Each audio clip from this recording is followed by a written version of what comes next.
the muscle wizard from, by the way? Because I have a feeling we've seen it before. It's an actual wizard build for D&D. Oh, where of course. You are all about just punching your enemy. All your spells are just meant to empower yourself. Of course, why wouldn't it be an actual wizard from D&D, a muscle wizard?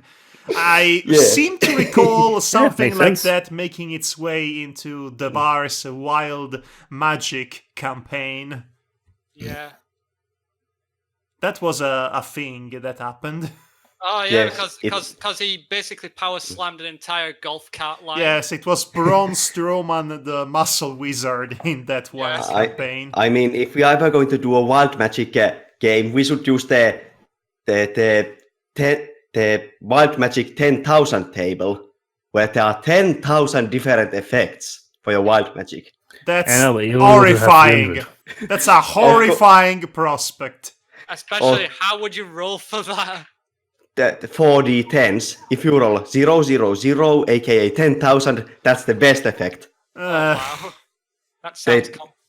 The closest star goes supernova. Fascinating. And by that I mean the opposite of it. But Devar basically normally he likes to tailor make his wild magic and other things like that. So.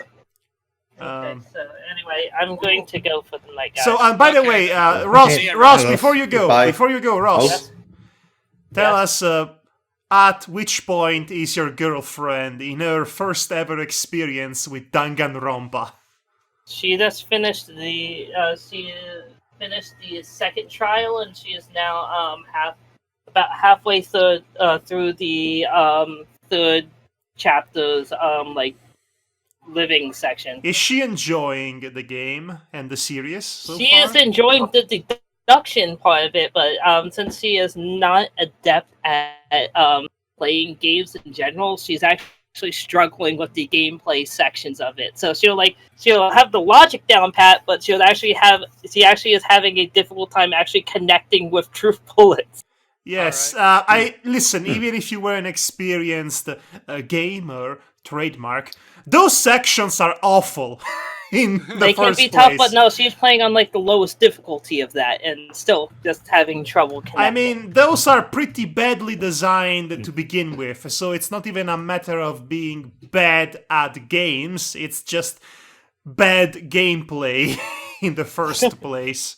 We've had an entire podcast discussing the ridiculousness of the gameplay design. But that's mostly having some trouble with. But you are enjoying the game, right? Oh, yeah. She says, oh, yes. Give her time. Give her time. Yeah. It's hard. Actually hard. My character's name's actually hard when you do the accent. Belly Bomba Bobby Booper. It's Big Billy Bomba Bobby Booper. Mm-hmm. I am looking forward to seeing what will happen when she finds the mastermind of the first game. Yes, that's quite a reveal. Also, it is simultaneously fun and idiotic, if you ask me. But okay. All right. So, see I you will later, let you guys go. Later. Bye, Ross. See you soon. Goodbye. Bye. So I am technically still recording this. Do you want to do an impromptu short session podcast? Discussing a couple of things? Talking normally? No. I'm not sure what I have to bring to the table, really. So you mentioned Dice Funk. We both mentioned Dice Funk as a source of inspiration. In your case, it inspired you...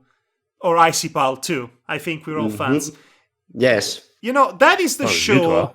That is the show, the audio D&D radio show that inspired me to actually start playing D&D or D&D adjacent games, such as this one. I don't know if I've ever revealed this information, but No, you haven't, because last time I brought up Dice Funk in this group, everyone said that they had no idea what I was talking about. I'm sorry, I wasn't there to having your back. Clearly. Yeah. I had no idea what Dice Funk is until basically ICPAL linked that to It's a sports video. surprisingly good and well-written combination between improv and, well, basically everything that's good about D&D. Yeah, because I watched a few of the Critical Role stuff, but not a lot of it. I I'm watched still- no D&D videos whatsoever. I watch way too much tabletop campaign podcasts, and I'm actually right at this moment going through the first Critical Role campaign. Oh yeah, I seemingly Grog. cannot get into anything that's not Dice Funk, and mostly because I tried Adventure Zone at some point, but it didn't really grab me at first. I've heard of that one. I guess but, I would have to be an already existing fan of the McElroy brothers, which I never had the chance to become one, I think, and I don't know. I follow enough people as it is. If you like the type of tabletopping where the sort of the game side of the things is kept on minimal low, it comes more of just a pure improv adventuring, then I'd recommend Thrilling Intent from the Third Wheel. It's my favorite. I'm watching that. I'm watching that too, actually. Yes! I am watching that too. It's quite good. I cannot get into it for long periods of times because of the way it is spaced, but once there are a few episodes out, I tend to binge them all at once. So you are coked up with it. No, I am not cocked up with it at the moment. But I will at some point. There was a point in which I watched them all together. And to be frank, I already know about the DM of this particular show and some of the players in it because of the anime campaign, which I must have mentioned before, which was done by a different congregation of players, whomst part of said congregation would be Brendan Blaber, aka Jello Apocalypse, which made the Welcome to series and now the This Is Basically series on YouTube. So through a series of links and people knowing other people, I ended up where I am now in the D&D shows I consume. Where exactly are you into Thrilling Intent? What part of the story? I am right somewhere in the middle of a storm. That's Rise of Giants. Not that far from the end. Now, what are you doing, Demonox? Oh, I'm doing all sorts. I'm vaguely following your conversation. So, what exactly are you doing? Because you're talking about giants and stuff. At the moment, I'm looking at Dead Cells, see what the next DLC is going to be. Right. Dead Cells. I have Dead Cells. It's fun. It seems interesting. Oh, it's fun. I must admit, I've got a lot of rogue players on my channel right now. Speaking of interesting, I am in the middle of a sort of a reappreciation of 90s first-person shooters. I've noticed. Yes, if you follow me on Twitter, you know I've been playing Doom 1 and 2 and then Doom 2016. Yeah. It's all pretty good. It's quite an experience, let me tell you, especially going from classic Doom to modern Doom. Yeah, especially since I think it's coming out in November this year. Yes, it is. Doom late Eternal. I want it so bad. November. I want it so bad, but it's freaking expensive. Games at first release, especially of that caliber, they are $70. The thing is, I'm worried about it because it's under Bethesda, and Bethesda have been monetizing everything lately. I'm aware. Well, I'm slightly worried as well. We've gotten away with the first Doom, well, the first rebooted Doom in 2016. the way it was because Bethesda just let id Software do their thing without expecting it to be successful. But now that it proved to be successful, I expect their greasy, greedy little hands all over it. And already, if you go to the menu screen of Doom 2016, 2/3 of it are occupied entirely by advertisements for Doom Eternal, which is bad. Not surprising. Not Well, surprising, but also bad. Here's my worry, because they've revealed basically in gameplay that there are extra lives that you can pick up. That tells me, like, oh, that's nice. Why are they doing that? Oh. I'm sorry, lives in a first-person shooter? Yeah, because it's a one-up, basically. And if you die, it basically respawns you, apparently. Okay. You know, so rather than having to redo a large section, it's basically Mario. Listen, that doesn't sound so bad on paper. I mean, when I played Doom 2016, I missed the ability of saving the game whenever I wanted, and some of the checkpoints can get annoying, especially if you keep dying on the same dumb platforming segment, because there is an entire level earlier on that's nothing but platforming, and that almost soured me on the entire game right there and then. So Doom 2016 is not perfect, but once I get to hell, ironically, once I get to hell, the game becomes unadulterated awesomeness. Yeah, I did love Hell, especially the music in Hell as well. But anything beyond that level is great, consistently great. Not so the beginning. But if Doom Eternal can learn from the mistakes, the very few mistakes of the first Doom, then it might be good. Have to wait and see, really. Yes, we'll have to wait and see, but yes, that's one thing I am excited about. Also, did you know, by the way, since I replayed the original Doom and Doom 2, there isn't much in the way of a plot, but occasionally at the end of every episode, there is a bit of writing, a blurb that tells you where you are in the story. And some of those blurbs revealed an interesting bit of information that has never since been retrieved or reprised in a Doom game. Apparently, the Doomslayer once had a pet rabbit named Daisy, and apparently the demons killed or hurt his rabbit. Yes! So basically, he's the angriest man in the universe, killing demons, straight up genocidal maniac for demons, because they killed his pet rabbit.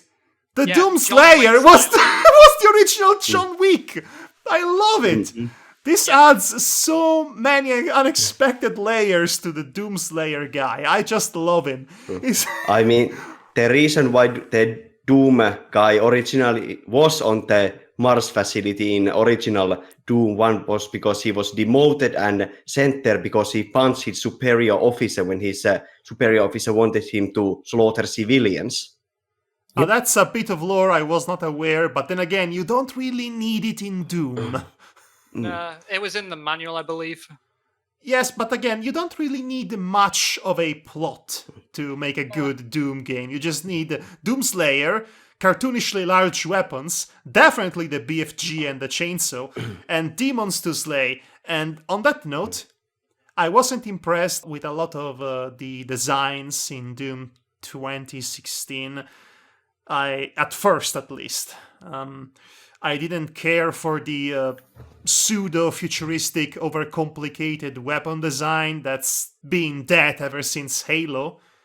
But then the original classic weapons started to show up. The BFG looked divine. There was the chain gun, which was mwah, especially if you can turn it into a turret.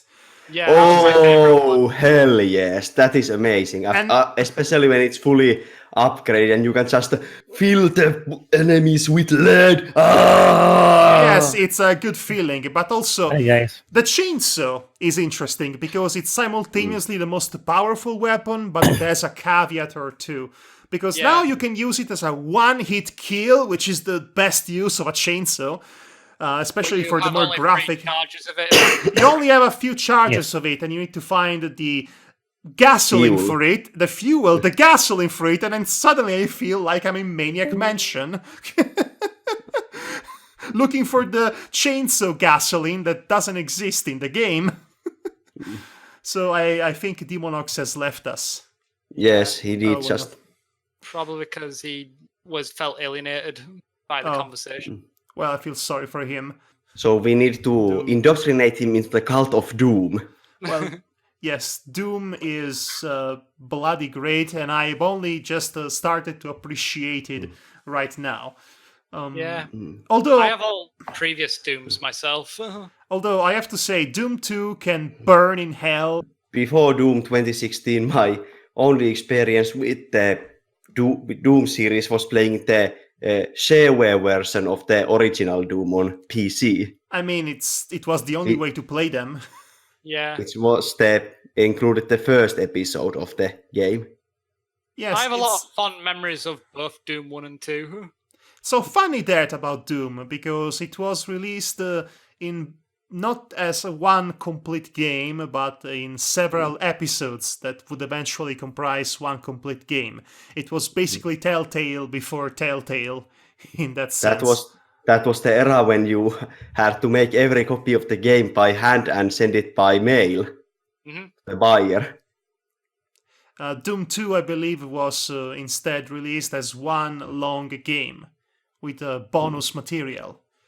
But, you know, a lot of the original Doom has not aged well in the slightest. We could talk for hours on end about the confusing level design, the occasionally confusing level design, or the very not clever idea of having important key items to progress in the level hidden away as secrets. Yeah. Doom 2 is a mastermind, a criminal mastermind in that particular department. That game is increasingly bad as you play it. Oh, it's worse than Final Doom. Yes, but you know what? The Icon of Sin. Let's talk about the Icon of Sin, which was the final boss of Doom 2. Yes, John Romero's head. That is one of the worst, if not the worst boss battle I've ever encountered in my gaming life. That was just terrible. So after fighting and defeating giant minotaurs with rocket hands, which was a cool boss in its day, and an even cooler boss and more difficult boss, which is the Spider Mastermind, all of which returned for Doom 2016 to my absolute joy. Yep, mine By too. the way. Yep. Those were scary, powerful bosses that you have to outmaneuver, avoid, and hide away, and then hit and run, and all of that. But the Icon of Sin is just literally a freaking painting on a wall that just summons an infinite amount of enemies for you to slay through. And the only way to actually beat the Icon of Sin, it's in the most counterintuitive manner imaginable for a game of its time. And we have to explain why. Yeah, it's because of the lift in it. Yes, not just because of the lift. So you have to activate a lift or a platform that should lift you up to the same height where the Icon of Sin is. And then you would have to somehow send a rocket inside its mouth. But it has to be a precise shot. The problem is you cannot do precise shots with the gameplay system, with the archaic interface of 1993 Doom. With pure keyboard controls when this was era before the mouse. Yeah. It's not even that, it's just the fact that you cannot actually aim up and down. You can only move horizontally. Yes. Exactly. Yes, there is that. There's a limitation at the time. Yes, so the system would have to intuit where you would want to hit an enemy that's above you or below you. You would have to aim towards their general direction using the weapon right at the center of the screen as a way to guess the correct aim, and then you would have to hope that the system would automatically know what you want to do. And you cannot really do something of that precision with the icon of sin. You would have to shoot the rocket just at the right nanosecond in which the platform you are on top of reaches a very specific point during it being lifted. That's a nightmare, especially with a million monsters and demons coming at you, because the icon of sin summons them constantly. So my biggest hope for Doom Eternal is that they do not recycle the icon of sin, they never mention the icon of sin again, and instead they give you the proper final boss that we should have had in Doom 2, which is the devil himself! I mean, Icon of Sin does have a cameo in the 2016 game. I did not notice it, which is good, because it would have soured me quite a bit. I hate it. You are telling me that you did not collect all of the Doom Guy action figures? Shame on you, Madhog. Shame on you. I mean, I collected as many as I cared to. Shame on you. Oh, shut up. I can always replay it and try to collect them all. It's not that difficult now that I know how to read the map! Yeah. Yes. It's the Icon of Sin appears in one of the levels on Hell. You need to shoot with a rocket on its head where the symbol is, and it shoots out a box that contains one of the Doom Guy action figures. That seems like a big middle finger to me, as I suffered through that boss already. Yes, it was specifically coded into the game to annoy you. Yes, specifically me. Just retroactively. id Software just went, how can we annoy Madhog thy master? I know. Okay, so in conclusion, to summarize, Doom 1 is great, and I still had a lot of fun playing it today in 2019, especially with the PlayStation 4 controller. It's so smooth and just feels so right.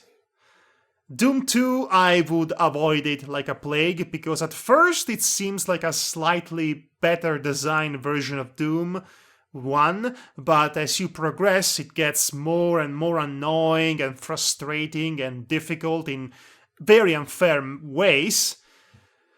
And Doom 3 doesn't exist. I'm just going to pretend that it doesn't exist. It took rather different way to handle the Doom. When it moved away from pure adrenaline-fueled combat to more action horror. Yeah, it wasn't survival horror in every way, it was action horror, I'd say. I think it was trying to adhere more to the appeal of first-person shooters of the time. After all, we were in the post-Halo era. Did Fear come afterwards or before it? I can't remember. I don't know. I'm pretty sure Fear came afterwards. Let's check. Because it was around that same time period, I believe. But Fear came out in 2005, and let's see, Doom 3 came out 2004. So yes, Fear came afterwards. Okay, right. Because Doom, by the time your Halos came out, was a bit out of date. I'm not just talking about the Doom engine, which was out of date by 1996, and yet still Duke Nukem 3D came out in 1996. But it's specifically because Doom doesn't really have a traditional sense of progression. Well, I mean, it does, in the sense that you get more powerful enemies, and some powerful enemies that were bosses at the end of certain episodes then come back as regular enemies. And that tells you that it's now more difficult and you find better weapons, etc., etc. But the tone is pretty much consistent. It's adrenalinic action pretty much from the start and finding secrets. Whereas when Halo comes out and any first-person shooter around and after... Why did I say Halo? I meant Half-Life. Jeez. All those times I said Halo by mistake, I meant Half-Life. Okay? Alright. That's taken care of. So when the time Half-Life came out, that was a bit more ambitious in that you start off defenseless and you have to be smart and play stealth. You just have a crowbar, but then you get more powerful the more weapons you find, and more powerful enemies appear, and you have a sense of progression that lasts for the entire game. All of that would be pretty much the first 2 stages of Doom. It very much rushes you along to the point in which you are mowing down enemies with a minigun. Also, it was more ambitious, Half-Life, I mean, it was more ambitious from a narrative standpoint. Now there is an entire lore, a backstory, a sense of narrative progression, and not just a gameplay progression. A story that will never be finished because Half-Life 3 is never coming out. Of course it isn't, but... They can't count to 3. No, they can't. But so it's really refreshing to bring back Doom in 2016 and onward, where the market has been pretty much saturated with pretentious but fundamentally substance-less AAA military shooters that pretty much look the same and have no flavor. Oh, don't get me started on those. They're all just the same to me. So it's refreshing to have Doom once again kicking demonic behind for the latest generation consoles and creating a bridge between the present and the past in the most efficient and best possible way. And because it is not 1990s anymore, we are not being. It's not being playing to turn us all into Satan worshippers. Listen, that was even before that. Doom was pretty much directly inspired from 80s action flicks. The Doom guy is pretty much Arnold Schwarzenegger. I do wonder if Unreal will ever come back. I mean, why not? If you go to the menu, if you go to the PlayStation Store right now, I was surprised out of my mind to find a 20 years anniversary edition of Duke Nukem 3D with additional new content and levels from the original makers. Yes, I have that on Steam. That seems something that I would like to try. I also found another first-person shooter that I have never heard of, titled Strafe. Strife? No, Strafe. Ah, Strafe. Because I know what Strife is, but I don't know what Strafe is. Very recently the old group consists of a lot of older game developers from Duke Nukem 3D and just did publish a new first-person shooter. You're talking about Ion Fury, once known as Ion Maiden, aren't you? Yes. Yeah. I want to play that once it gets on PlayStation 4. I have it on my radar. It seems pretty damn fun. There's also another first-person shooter that's a recent release that seems very interesting aesthetically. It's titled Exodemon. I've heard it somewhere, but I can't remember where. Look it up. It's on Steam, by the way. It is a good time for 90s revival of first-person shooters, I noticed. You guys have probably heard of Dusk. Yes, I've heard of that one. Yes, heard of it. That's pretty much literally Doom, except in rural America or wherever. And if you like Doom with the samurai swords and Japanese style and kung fu movies and intentionally very bad English voice acting, there is the Shadow Warrior series. That's that seems cute. There's also a medieval that was released about a month or so back. Ah, It's basically medieval. like a medieval. It's like a heretic sort of style shooter. Heretic Hex- was basically Doom except in Lord of the Rings. Hexen and Heretic, good times. Yep. Yes, all Doom engine alumni, I'd say. But with all of this talk of old 2.5D first-person shooters and Doom, we haven't trust the true horror in the room that is coming out soon. The second Doom movie. Oh, really? Really? Wait, you didn't know? No. That's funny because I recently watched the first Doom movie and it's the most unremarkable, boring slog of a poor excuse of a video game adaptation I've ever seen. Couldn't save it. Listen, No, The he couldn't. Rock tried so hard to carry this film with the sheer stubbornness of his unearned charisma at the time. I don't know why it felt like he should have been the main character. By the end of it, they had this golden opportunity. He should have transformed into the giant Minotaur with the rocket hand because he's the Brahma Bull. Yeah, true. Actually. Missed opportunity. I would have been happy if he just turned into the Scorpion King at that point. Great idea would be to splice the two films together. But if you're looking at old FPS shooters, you should also look into Blood as well. Oh, Blood. I remember that one as well. Yeah, there's a remastered version of it. Oh, and you guys must have played the Serious Sam at some point. Oh, yeah. Only the later games. I think it was Serious Sam 3 that I've played. I've only played the first two. First and played- second encounter. I've only played the first one. I think Devar's played all three of them.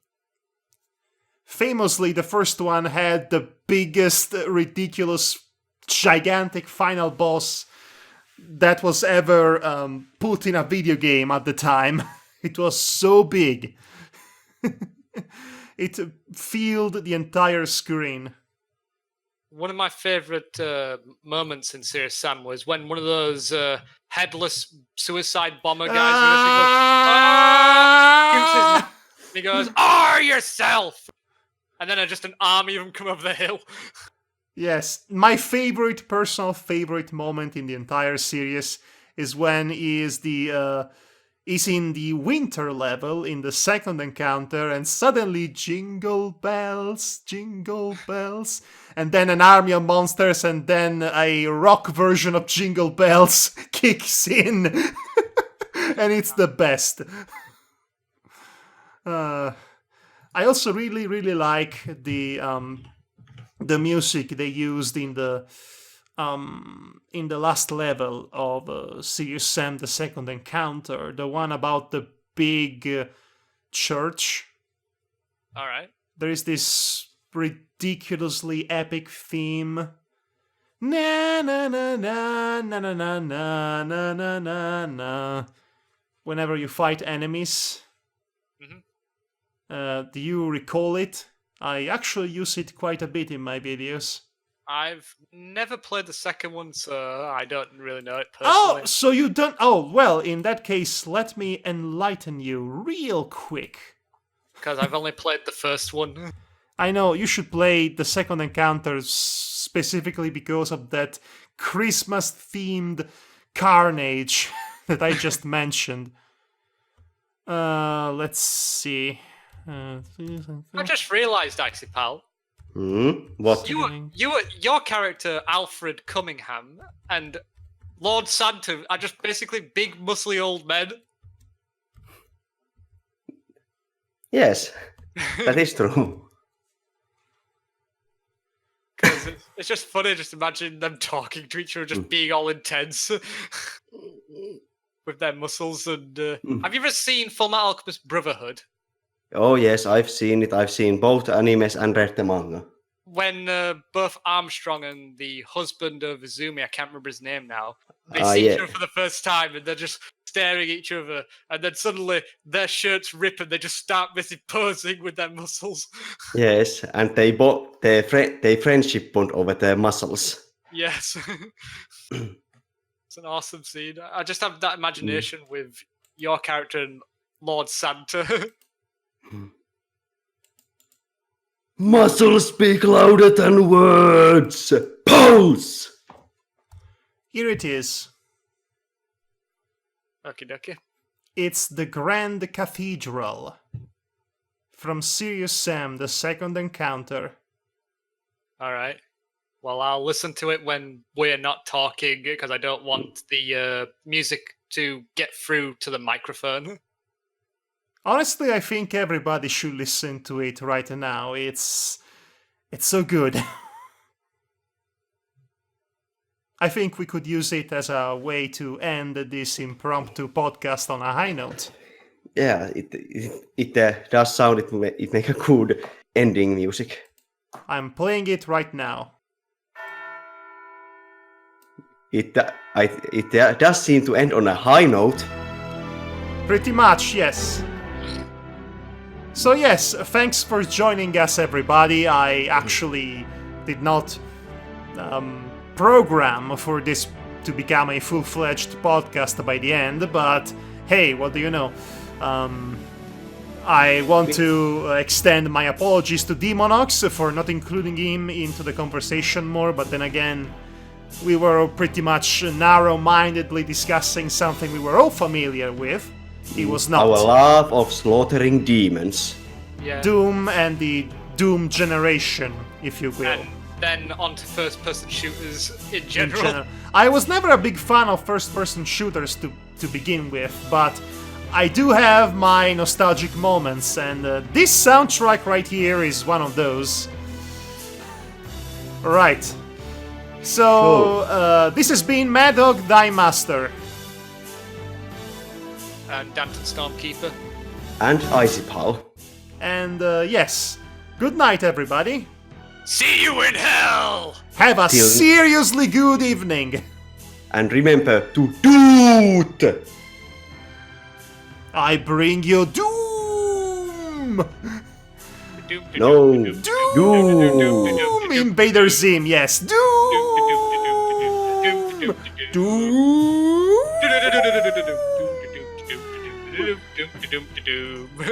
Doom. Dude!